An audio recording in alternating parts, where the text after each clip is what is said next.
ನಮಸ್ಕಾರ ವೀಕ್ಷಕರೇ, ನಾವು ಎಷ್ಟೋ ಗಾಡಿಗಳ ಮೇಲೆ ನೋಡ್ತೀವಿ ಸ್ಲೋಗನ್ಗಳನ್ನ ಹಾಕ್ಕೊಂಡಿರ್ತಾರೆ. ವಿಚಿತ್ರವಾದಂಥ ಸ್ಲೋಗನ್ನ ಬರೆಸಿರ್ತಾರೆ, ಆಕರ್ಷಕವಾದ ಚಿತ್ರಗಳನ್ನ ಹಾಕ್ಸಿರ್ತಾರೆ. ಅದೇ ರೀತಿಯಲ್ಲಿ ಕೆಲವರು ಪ್ರೆಸ್ ಅಂತ, ಅಡ್ವೊಕೇಟ್ ಅಂತ, ಡಾಕ್ಟರ್ ಅಂತ ಹಾಕ್ಕೊಂಡಿರೋವಂಥದ್ದು, ಪೊಲೀಸ್ ಅಂತ ಪ್ರೈವೇಟ್ ವೆಹಿಕಲ್ಗಳಲ್ಲಿ ಹಾಕ್ಕೊಂಡಿರೋವಂಥದ್ದನ್ನ ನಾವು ಪ್ರತಿನಿತ್ಯ ನೋಡ್ತಾ ಇರ್ತೀವಿ.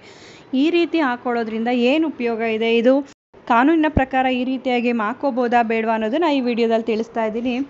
ಸೆಪ್ಟೆಂಬರ್ 3, 2019ರಲ್ಲಿ ರಾಜಸ್ಥಾನ್ ಪೊಲೀಸ್ ಅವರು ಒಂದು ಅನೌನ್ಸ್ಮೆಂಟ್ನ ಮಾಡ್ತಾರೆ. ಯಾವುದೇ ಒಂದು ವೆಹಿಕಲ್ಗಳ ಮೇಲೆ ಯಾವುದೇ ಒಂದು ಸ್ಲೋಗನ್ಗಳನ್ನ ಬರೆಸೋವಂಥದ್ದು ಕಾನೂನು ಪ್ರಕಾರ ತಪ್ಪು. ಅದನ್ನು ನಾವು ಸೀಸ್ ಮಾಡ್ತೀವಿ ಅಥವಾ ಅವ್ರಿಗೆ ಫೈನನ್ನು ಹಾಕ್ತೀವಿ ಅಂತ ಹೇಳಿ ತಿಳಿಸ್ತಾರೆ. ಯಾಕೆ ಅಂದರೆ ಈ ಒಂದು ಸ್ಲೋಗನ್ಗಳನ್ನ ನೋಡಿದಂಥ ಬೇರೆ ಡ್ರೈವರ್ಗಳ ಗಮನ ಆ ಕಡೆ ಹೋದಾಗ ಅಲ್ಲಿ ಆಕ್ಸಿಡೆಂಟ್ಗಳಾಗುವಂಥದ್ದು ಹೆಚ್ಚಾಗ್ತಾ ಇತ್ತು. ಈ ರೀತಿ ಇದನ್ನು ತಡೆಯೋದಕ್ಕೋಸ್ಕರ ರಾಜಸ್ಥಾನ್ ಪೊಲೀಸ್ ಅವರು ಈ ರೀತಿಯಾದ ಒಂದು ಅನೌನ್ಸ್ಮೆಂಟ್ನ ಮಾಡ್ತಾರೆ. ಯಾರೇ ಒಂದು ಸ್ಲೋಗನ್ಗಳನ್ನ ಹಾಕ್ಕೊಂಡಿದ್ರೆ ವೆಹಿಕಲ್ ಮೇಲೆ, ಅಂಥ ವೆಹಿಕಲ್ಗಳನ್ನ ಸೀಸ್ ಮಾಡ್ತೀವಿ ಅಥವಾ ಅವ್ರಿಗೆ ಫೈನನ್ನು ಹಾಕ್ತೀವಿ ಅಂತ. ಆದರೆ ಇದು ಎಲ್ಲ ರಾಜ್ಯಗಳಲ್ಲೂ ಕೂಡ ಚಾಲ್ತಿಯಲ್ಲಿಲ್ಲ. ಕಾನೂನಿನ ಅಡಿಯಲ್ಲಿ ಯಾವುದೇ ಒಂದು ಸೆಕ್ಷನ್ಗಳು ಕೂಡ ಇದಕ್ಕೆ ಇಲ್ಲ. ಆದರೆ ಇಂಡಿಯಾದಲ್ಲಿ ಇದಕ್ಕೆ ಅಂತ ಯಾವುದೇ ಒಂದು ಕಾನೂನುಗಳನ್ನ ಮಾಡಿಲ್ಲ. ಮದ್ರಾಸ್ ಹೈಕೋರ್ಟ್ ಆಗಿರ್ಬೋದು, ಬಾಂಬೆ ಹೈಕೋರ್ಟ್, ಅಲಹಾಬಾದ್ ಹೈಕೋರ್ಟ್ಗಳು ಕೆಲವೊಂದು ಜಡ್ಜ್ಮೆಂಟ್ಗಳನ್ನ ಕೊಟ್ಟಿದ್ದಾರೆ. ಇದರಿಂದ ಯಾವುದೇ ರೀತಿ ಅನುಕೂಲಗಳಿಲ್ಲ ಅಂದಮೇಲೆ ಇದನ್ನು ಬಳಸೋವಂಥ ಅವಶ್ಯಕತೆ ಏನಿದೆ? ಇದು ಬೇರೆಯವ್ರಿಗೆ ತೊಂದರೆನ ಕೊಡುತ್ತೆ, ಡಿಸ್ಟರ್ಬನ್ನು ಕೊಡೋದ್ರಿಂದ ಈ ರೀತಿಯಾದಂಥದ್ದನ್ನು ಬಳಸಬೇಡಿ ಅಂತ ಹೇಳಿ ಅವರು ಹೇಳಿದ್ದಾರೆ ಹೊರತು ಯಾವುದೇ ಒಂದು ಸೆಕ್ಷನ್ಗಳನ್ನ ಇಲ್ಲಿ ಹೇಳಿಲ್ಲ. ಯಾವುದೇ ಒಂದು ಸೆಕ್ಷನ್ಗಳ ಅಡಿಯಲ್ಲಿ ಇದು ಅಪರಾಧ ಅಂತ ಹೇಳಿ ಎಲ್ಲೂ ಕೂಡ ಹೇಳಿಲ್ಲ. ಕೆಲವೊಬ್ಬರು ಅಡ್ವೊಕೇಟ್, ಡಾಕ್ಟರ್ಸ್ ಅಂತ ಹಾಕ್ಕೊಂಡು ಓಡಾಡ್ತಾ ಇರ್ತಾರೆ. ಯಾಕೆ ಈ ರೀತಿಯಾಗಿ ಹಾಕ್ತಾರೆ ಅಂದರೆ ಅದೊಂದು ಪಾರ್ಕಿಂಗ್ನ ಉದ್ದೇಶಕ್ಕಾಗಿ ಈ ರೀತಿಯಾದ ಸ್ಟಿಕ್ಕರ್ಗಳನ್ನ ಬಳಸಲಾಗುತ್ತೆ. ಒಂದು ಹಾಸ್ಪಿಟಲ್ಗಳಲ್ಲಾಗಿರ್ಬೋದು ಅಥವಾ ಕೋರ್ಟ್ ಆವರಣಗಳಲ್ಲಿ ಎಲ್ಲರಿಗೂ ಕೂಡ ದಿನನಿತ್ಯ ಸಾವಿರಾರು ಜನ ಓಡಾಡುವಂಥ ಜಾಗಗಳಲ್ಲಿ ಎಲ್ಲ ವೆಹಿಕಲ್ಗೂ ಕೂಡ ಜಾಗನ ಕೊಡಲಿಕ್ಕಾಗೋದಿಲ್ಲ. ಸಾರ್ವಜನಿಕರಿಗೆ ಅಲ್ಲಿ ಜಾಗನ ಕೊಡಲಿಕ್ಕಾಗೋದಿಲ್ಲ. ಆದರೆ ಅಲ್ಲಿ ಕೆಲಸ ಮಾಡೋವಂಥವರಿಗೆ ಜಾಗ ಕೊಡಲೇಬೇಕಾಗುತ್ತೆ. ಅದಕ್ಕೋಸ್ಕರ ಅವರು ಅಡ್ವೊಕೇಟ್ ಅಥವಾ ಡಾಕ್ಟರ್ಸ್ ಅಂತ ಸಿಂಬಲ್ಗಳನ್ನ ಹಾಕಿರ್ತಾರೆ.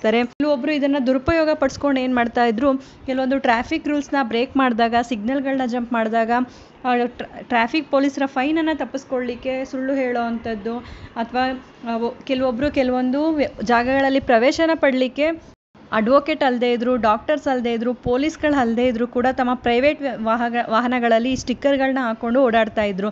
ಇಂಥ ಒಂದು ಪ್ರಕರಣಗಳು ಹೆಚ್ಚಾಗಿ ಕಂಡು ಬರ್ತಾ ಇತ್ತು. ಇದಕ್ಕೋಸ್ಕರ ಸಾವಿರಾರು ಸಂಖ್ಯೆಯಲ್ಲಿ ವೆಹಿಕಲ್ಗಳನ್ನ ಹಿಡಿದು ಫೈನನ್ನು ಕಲೆಕ್ಟ್ ಮಾಡಿರೋವಂಥದ್ದು ಘಟನೆಗಳು ತುಂಬಾ ನಡೆದಿದೆ. ಯಾರು ಈ ರೀತಿಯಾಗಿ ಅಡ್ವೊಕೇಟ್ಸ್ ಅಥವಾ ಡಾಕ್ಟರ್ಸ್, ಪೊಲೀಸ್ ಅಲ್ಲದೆ ಇರೋವಂಥವ್ರು, ಪ್ರೆಸ್ಗೆ ಸೇರದೇ ಇರೋವಂಥವ್ರು ಸ್ಟಿಕ್ಕರ್ಗಳನ್ನ ಹಾಕ್ಕೊಂಡಿರ್ತೀರಾ, ಅಂಥವರು ಜಾಗೃತೆಯಿಂದ ಇರಬೇಕಾಗುತ್ತೆ. ಅಂಥ ಸಂದರ್ಭದಲ್ಲಿ ಅವರು ಹಿಡಿದಾಗ ನೀವು ಅದಕ್ಕೆ ಸಂಬಂಧಪಟ್ಟ ID ಪ್ರೂಫ್ಗಳನ್ನ ತೋರಿಸ್ತಾ ಇದ್ದಾಗ ನೀವು ಫೈನನ್ನು ಕಟ್ಟಬೇಕಾಗುತ್ತೆ. ಮೋಟಾರ್ ವೆಹಿಕಲ್ ಆ್ಯಕ್ಟ್ ಸೆಕ್ಷನ್ 177ರಲ್ಲಿ ಕೆಲವೊಂದು ಅಂಶಗಳನ್ನ ಸೇರಿಸಲಾಗಿದೆ. ಯಾವುದೇ ಒಂದು ಅಪರಾಧಕ್ಕೆ ಸೆಕ್ಷನ್ಗಳಲ್ಲಿ ಯಾವುದೇ ಒಂದು ಶಿಕ್ಷೆ ಇಲ್ಲ ಅಂತ ಅಂದಾಗ 500 ರೂಪಾಯಿಗಳ ಒಂದು ಫೈನನ್ನು ಅಥವಾ ಹೆಚ್ಚಿನ ಅಪರಾಧವಾದಲ್ಲಿ ಅದಕ್ಕೂ ಹೆಚ್ಚಿಗೆ ಒಂದು ಫೈನನ್ನು ಹಾಕ್ಬೋದು ಅಂತ ಹೇಳಿ ಇದೆ. ಇಂಥ ಸಂದರ್ಭಗಳಲ್ಲಿ ಆ ಫೈನ್ಗಳನ್ನ ಬಳಸಲಾಗುತ್ತೆ. ಗಮನದಲ್ಲಿಟ್ಕೊಳ್ಳಿ, ಯಾವುದೇ ಒಂದು ಫೇಕ್ ಸ್ಟಿಕ್ಕರ್ಗಳನ್ನ ಹಾಕ್ಕೊಂಡು ಓಡಾಡುವಂಥದ್ದು ಕಾನೂನಿನ ಪ್ರಕಾರ ಅಪರಾಧ ಆಗುತ್ತೆ. ನಮ್ಮ ಚಾನಲನ್ನು ಲೈಕ್ ಮಾಡಿ, ಮತ್ತೊಬ್ಬರಿಗೆ ಈ ವಿಚಾರ ಉಪಯುಕ್ತ ಆಗುತ್ತೆ ಅನಿಸಿದ್ರೆ ಶೇರ್ ಮಾಡಿ. ಹೊಸದಾಗಿ ನೋಡ್ತಾ ಇರೋರು ಸಬ್ಸ್ಕ್ರೈಬ್ ಮಾಡಿಕೊಂಡು ನೋಡಿ. ಕಾನೂನಿನ ಜ್ಞಾನ ಪ್ರತಿಯೊಬ್ಬರಿಗೂ ಉಪಯುಕ್ತ ಆಗುವಂಥದ್ದು. ಬಿಡುವಿನ ಸಮಯದಲ್ಲಿ ಇಂಥ ಉಪಯುಕ್ತ ಮಾಹಿತಿಗಳನ್ನ ತಿಳ್ಕೊಳ್ಳೋದು ಪ್ರತಿಯೊಬ್ಬರಿಗೂ ಉಪಯುಕ್ತ ಆಗುತ್ತೆ ಅಂತ ಹೇಳಿ ಭಾವಿಸ್ತೀನಿ. ಧನ್ಯವಾದಗಳು.